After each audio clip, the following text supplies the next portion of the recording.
नमस्कार, मैं हूं रजनीकांत। आप देख रहे हैं साथ। आप सभी का बहुत बहुत स्वागत है। बिहार की राजनीति में हर दिन एक नया यू टर्न देखने को मिल रहा है। बिहार की राजनीति में सुलझने के बजाय कुछ उलझते हुए चीजों को भी देखा जा रहा है।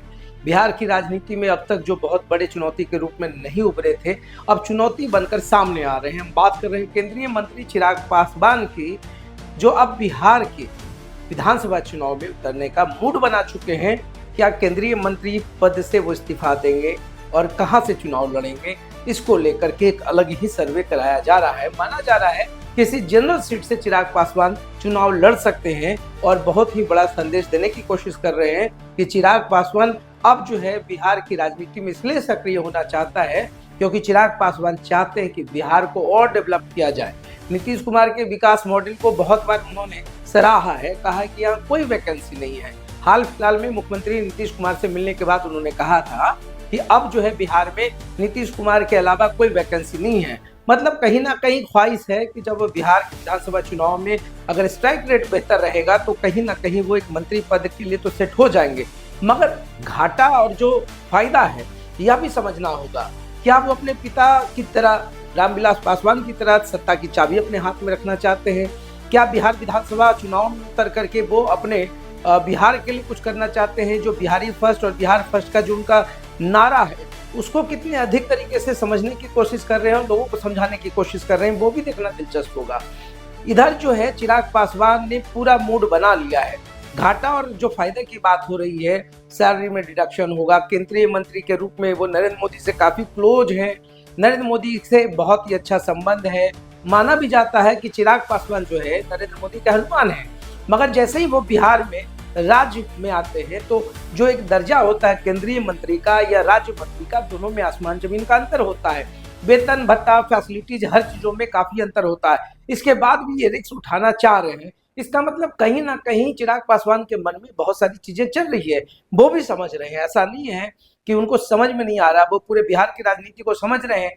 चुनौती खुद जो है वो नीतीश कुमार के लिए भी खड़े हो सकते हैं। उधर तेजस्वी यादव की भी धड़कन बढ़ी हुई है, जनसुराज धड़कन बढ़ाने में आगे लगा हुआ है। तो चिराग पासवान के मन में चल क्या रहा है या किसी को समझ में नहीं आ रहा है। 2020 में सबसे ज्यादा अगर किसी को डैमेज दिया गया तो वो जदयू को दिया गया था। तो नीतीश कुमार भी बाखूबी समझ रहे हैं कि निश्चिंता का भाव तो बिल्कुल राजनीति में सोचा भी नहीं जा सकता है। सत्ता पर कौन काबिज होगा ये आने वाला वक्त तय करेगा। मगर फिलहाल चिराग पासवान ने बहुत बड़ा खेल खेला है और इस पूरे खेल में चिराग पासवान को कितना फायदा होगा, कितना नुकसान होगा, इसको भी समझने की कोशिश की जा रही है।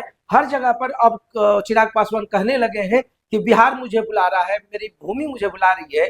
तो बिहार की राजनीति में सक्रिय होने के पीछे का एक बहुत बड़ा मकसद है। धीरे धीरे वो पार्टी को आगे मजबूत करना चाहते हैं। वो चाहते हैं कि लोजपा रामविलास जो है उसको एक मजबूत स्थिति में लाया जा सके, बिहार की राजनीति में उनकी भूमिका अधिक हो, ताकि वो कहीं ना कहीं अपने हिसाब से बिहार में राजनीति कर सके। तो फिलहाल नीतीश कुमार जो खुद एक बहुत बड़े चाणक्य है राजनीति में, वो क्या कुछ करेंगे ये अभी बहुत निश्चित नहीं है। और ये मान के चलिए कि बिहार की राजनीति में नीतीश कुमार जब कोई फैसला लेते हैं तो बहुत सोच समझ कर लेते हैं।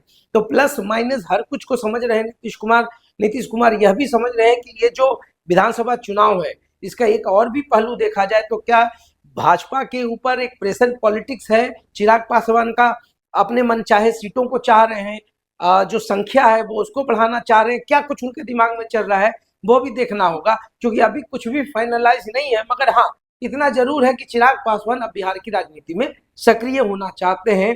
और जो भी होगा बिहार के चुनाव में, ये हर किसी को पता है कि अभी जो लड़ाई है सीधा सीधी वो तेजस्वी यादव मतलब राजद वर्सेस जदयू है। बीच में अन्य लोग सहयोगी हैं। एनडीए की बात करें तो बीजेपी जो है जदयू के ही सहारे है, इधर कांग्रेस राजद के सहारे है। दोनों का वोट बैंक एक अलग दिशा निर्धारित करता है। चिराग पासवान का एक अपना वोट बैंक है। तो ये तीनों जो चेहरा है, और खास करके चिराग पासवान की लोकप्रियता जो मार्जिन अभी बढ़ा है, लोगों की जो चाहत बढ़ी है, उसको भी देखा जा रहा है। तो बिहार की राजनीति में बहुत कुछ होगा, तो देखते रहिए साथ। बहुत बहुत धन्यवाद।